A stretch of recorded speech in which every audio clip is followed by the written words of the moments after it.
umpisahan na po agad natin etong ating talakayan. So kung matatandaan nyo kahapon mga kababayan, or nung isinasagawa yung hearing ng Quadcom, di ba napag-usapan doon yung about doon sa ICC. And then mga kababayan, hinamon po ni Duterte etong ICC na bilis-bilisan naman daw yung pag-iimbestiga. Kung maaari nga kinabukasan ay imbestigahan na daw mga kababayan etong si Duterte. So ngayon, eto may nakita tayong balita kanina na kung saan mga kababayan, yung kagustuhan ni dating Pangulong Duterte na maimbestigahan ng ICC ay hindi po haharangin o pipigilan ng gobyerno ng Pilipinas mga kababayan. So sa madalit salita, kung imbestigahan ng ICC, etong si Duterte mga kababayan patungkol po doon sa AJK at doon sa kanyang drug war, hindi po haharangin o pipigilan ng ating gobyerno. So ngayon, pakinggan po natin mga kababayan itong nakita nating balita galing po sa UNTV News. Ano po, i-play na po natin. Hindi pipigilan ng Malacanang si dating Pangulong Rodrigo Duterte kung nais magpaimbestiga sa International Criminal Court o ICC. Ayon kay Executive Secretary Lucas Bersamin, kung nais ng dating Pangulo na sumuko at gustong magpasailalim sa jurisdiksyon ng ICC, hindi ito pipigilan ng gobyerno o haharangin man ng pamahalaan. Ayon pa, Di ba yung sinasabi mga kababayan ni Bato de la Rosa na hindi siya natatakot sa ICC kasi wala namang jurisdiction. Dito sa ating bansa mga kababayan, tunay naman yon kung tutuusin. Pero mga kababayan, bilang pagrespeto nga sa ICC, hinahayaan natin sila na mag-imbestiga dyan at hindi po natin sila pwedeng harangin mga kababayan. Pero maliwanag naman yung sabi din ni PBBM na hindi tayo makiki-operate, hindi tayo makikipagtulungan. Kaso nga lang, hahayaan natin sila or hindi natin sila pipigilan. Ano po ngayon, ipagpatuloy pa natin. pa kay ES Bersamin, kung ire-refer naman ng ICC ang proseso sa Interpol at magbigay ng red notice sa Philippine authorities, obligado ang gobyerno na ikonsidera ito. Sa kasong ito anya, ibibigay ng law enforcement agencies ng Pilipinas ang buong kooperasyon nito sa Interpol base sa umiiral na protocols. Yan yung hindi alam ni Bato de la Rosa. Kaya nga kung matatandaan nyo, di ba lagi natin itong pinipilit? Kapag ka ang ICC nagpadaan ng arrest warrant sa Interpol at napalagay ang pangalan ni na Duterte, ni na Bato de la Rosa, ni na Bongo sa red notice mga kababayan, obligado ang Pilipinas na makipagtulungan sa Interpol. Bakit mga kababayan? Kasi nakatulong din sa atin ang Interpol at kabahagi po tayo ng Interpol mga kababayan. Dahil kung matatandaan nyo, minsan na nating napatunayan yan. Nung nahuli mga kababayan, etong si Arnie Tevez, sa Timor-Leste. Minsan nating napatunayan yung pakikipag-alyansa natin or pagiging kabahagi natin dun sa Interpol mga kababayan. Kaya kung ang Interpol, yung halimbawa padadaanin ng ICC sa Interpol, yung arrest warrant nila, and then ibabagsak sa ating mga law enforcement, mga kababayan, obligado tayo na gampanan yung ating obligasyon sa Interpol. Ano po, wala po tayong magagawa dyan. Ituloy natin yan mga kababayan dito pa sa isa, na kung saan ito daw pong Pilipinas, ito yung sinasabi ko sa inyo kanina, obligadong makipagtulungan sa Interpol kung hihilingin ng ICC. Ayon po yan mismo sa DOJ mga kababayan. So ngayon, ito i-play na po natin. Dante, may koordinasyon na bang ginagawa ang ICC sa Interpol kaugnay sa mga isyong kinakaharap ni dating Pangulong Duterte?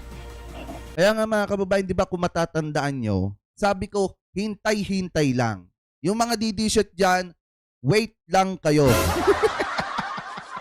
Kasi bago mag-December, o pagdating ng December, or bago matapos ang taong ito, iiyak kayo ng matindi. Alam nyo ba mga kababayan, eto kwento ko lang, kanina, may pinuntahan ako.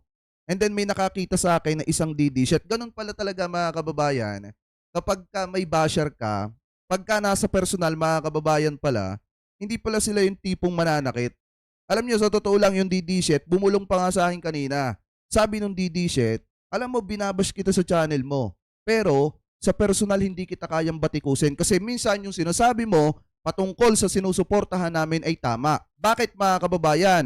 Kasi unang-una, ang isa sa napag-usapan namin kanina, yung about nga mga kababayan dito sa issue ng Interpol, na kung saan talagang obligado ang Pilipinas na makipagtulungan mga kababayan, dito po sa Interpol. Kaya nga kung padadaanin ng ICC yung arrest warrant, dito sa Interpol, walang magagawa ang Pilipinas kung hindi gampanan yung obligasyon natin dyan sa Interpol. So maaaresto at maaaresto pa rin etong si Bato de la Rosa, etong si Duterte, mga kababayan, at yung mga kasamahan niya pa. Kaya nga, wag na kayo magugulat kung pagdating ng araw, di umano, hindi ko naman hindi ko naman sinasabi na totoo. Hindi ko naman din sinasabi na hindi.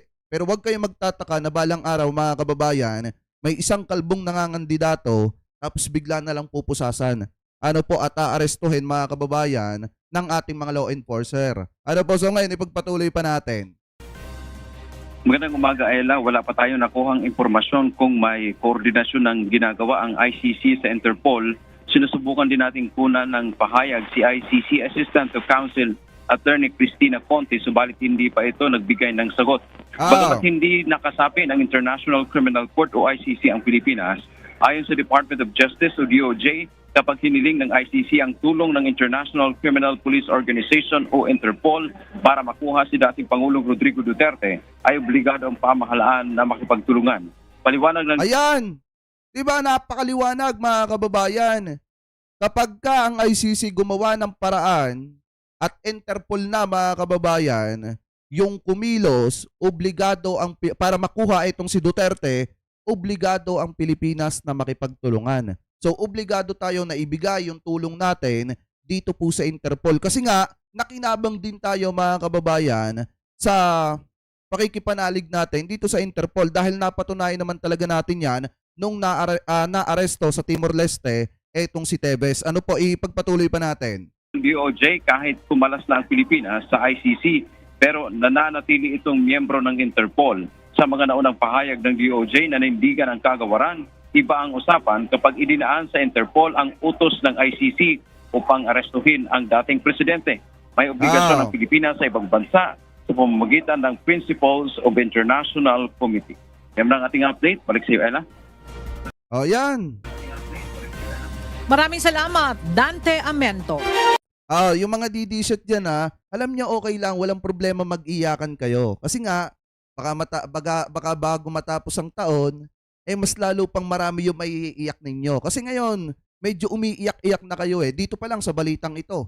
Na kung sakaling Interpol na, kapag ka-Interpol na ang kumilos, talagang maaaresto yung puo ninyo. Lalo na't naghahamon na siya, nabilis-bilisan ng ICC yung ginagawa nilang investigasyon. Kaya nga, mga kababayan, ito yung panawagan natin. Lalo na kay Attorney Conte, na sana sabihin niya sa ICC, nabilisan na yung paglalabas ng arrest warrant, ipadaan na agad sa Interpol at nang mailagay na ang pangalan nitong sina Bato de la Rosa, nitong sina Bongo at nitong sina Duterte, mga kababayan, sa red notice. Ano po, para maaresto na sa lalo't madaling panahon etong mga ito. Kasi, mga kababayan, habang patagal kasi ng patagal, payabang din ng payabang etong mga DD-shit na ito.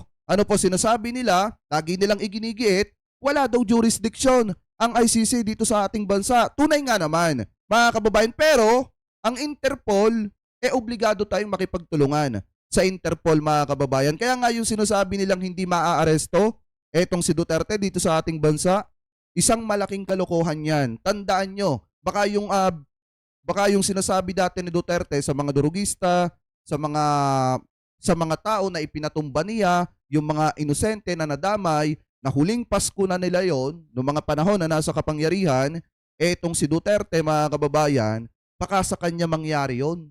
Baka eto na yung huling Pasko niya, mga kababayan, or baka nga hindi pa umabot ng Pasko etong si Digong, mga kababayan, baka maaresto na. Ano po, dahil kung titingnan natin, ngayon nga medyo maingay na yung usapin ng Interpol. At kapag ka-Interpol ang kumilos, asahan nyo maaaresto at maaaresto yang si Duterte dito sa ating bansa. Ano po ngayon, mga kababayan, punta naman po tayo dito sa isa pang balita na nakita natin na kung saan, mga kababayan, etong kay PBBM, ito yung laging ginigiit ni PBBM. Naiintindihan naman natin siya kasi una pa lang, sinabi na yan ng ating presidente nung nangangampanya siya na talagang ayon daw kay PBBM, hindi makikipagtulungan sa ICC kasi nga wala daw jurisdiction ang ICC. Pero, mga kababayan, sa kabilang banda, hindi natin pwedeng pigilan ang ICC na magpaimbestiga. Kaya nga, mga kababayan, yung pagkakasabi ng ating gobyerno kung sakali man na sumailalim itong si Duterte sa jurisdiction ng ICC, hindi po yan haharangin ng gobyerno ng Pilipinas. So ngayon, pakinggan po natin mga kababayan, etong mismong sinasabi ni PBBM about po sa issue na yan. About po sa ICC mga kababayan and then Interpol. Eto, pakinggan po natin. We do not cooperate with the ICC.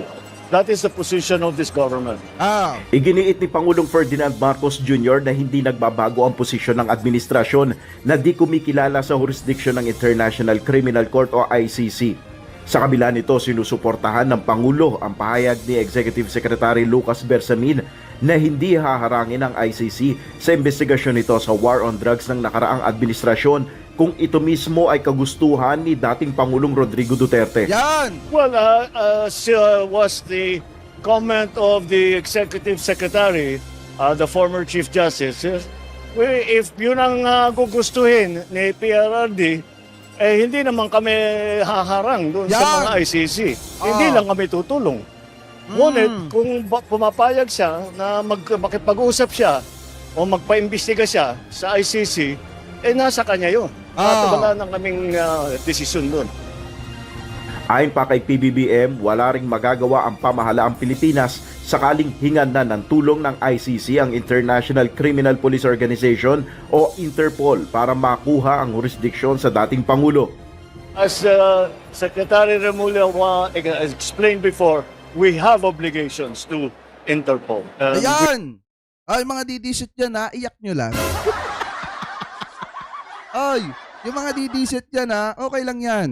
Umiyak lang kayo ngayon. Kasi darating yung time na yung iyak ninyo wala nang magagawa yan.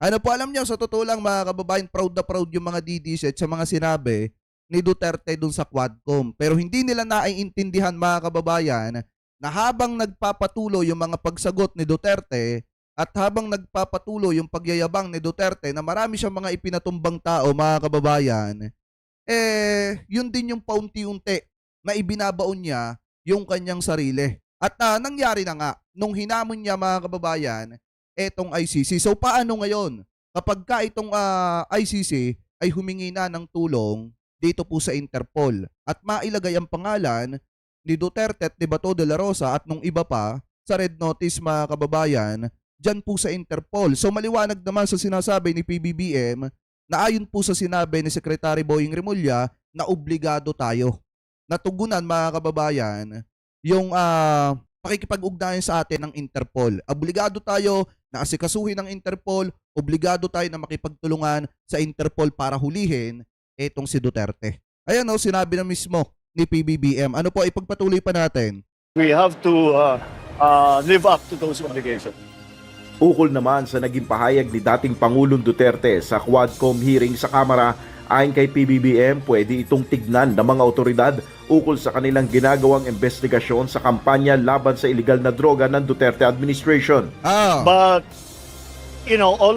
all of the testimony that was given yesterday really will be taken in and will be assessed to see what in legal terms what is the real meaning and consequence of some of the statements made by PRRD. Now, if that will result in a case being filed here in the Philippines, we will just have to see. The DOJ will have to make that assessment.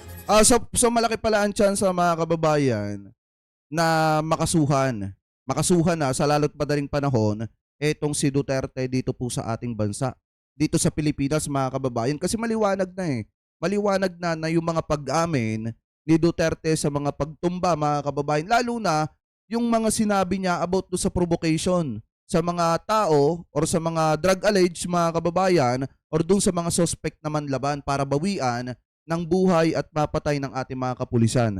Mga kababayan, ano po? So ngayon kung titingnan po nating mabuti, etong sinasabi ni PBBM na talagang nalalapit na or malaki ang tsansa na baka sa mga susunod na araw masampahan na ng kaso etong si Duterte. Ano po ngayon, ipagpatuloy pa natin.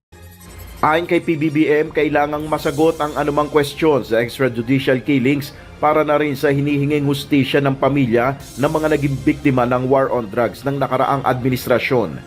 Well, we are always monitoring all of these things because the question on EJK has not yet been answered. Who is responsible? And we had some of the mothers of some of the victims that were there, and up to now they have not seen the justice for the murders of their children. Nel Maribuhok, UNTV News and Rescue, Diyos ang aming sandigan, serbisyo publiko ang aming pinahalagahan. So yan mga kababayan, maliwanag naman, nakamonitor pala sa lahat ng nangyayari itong si PBBM. Mga kababayan, siguro dun sa mga nangyayaring issue dyan sa Quadco, mga kababayan, nakamonitor din itong si PBBM. Kasi nga, unang-una, kailangan kasi talagang masagot yung mga katanungan ng mga pamilyang naiwan ng mga nabiktima ng dating administrasyon, mga kababayan, yung pagpapatupad nila ng war on drugs. Yung mga biktima ng AJK, mga kababayan, kailangan masagot yung kanilang mga katanungan. So ngayon, kung mabibigyan ng masasampahan ng demanda etong si Duterte at mapapagbayad at mapapatunayan na siya talaga yung nasa sa likod ng lahat at makukulong, mga kababayan, dun pa lang makakamtan ng mga pamilyang naiwan ng nabiktima ng AJK ng panahon ng termino ni dating Pangulong Duterte. So ngayon, maliwanag naman pala na etong si PBBM, mga kababayan, talagang naririnig at pinapakinggan yung panawagan ng mga kababayang Pilipino po natin,